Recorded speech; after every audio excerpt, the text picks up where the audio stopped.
ചോർക്ക ശ്രീമായാകട്ടെ കോട്ട സൗമൻ ഗാലോസ് കുറിയേലായി സോൻ നാഥൻ കൂട്ടായുള്ളതിനാൽ ദുഷ്ടനെ നാം പേടിക്കില്ല. തൻ ദിവ്യായുധാരികളാം നമ്മൾ ഉന്നതിയുണ്ടാകും.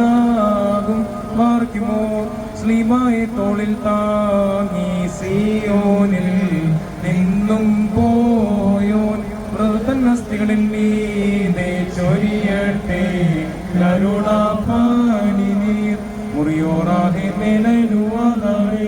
നടക്കലെത്തിയിരിക്കുകയാണല്ലോ പ്രദർശനം. ഇപ്പോൾ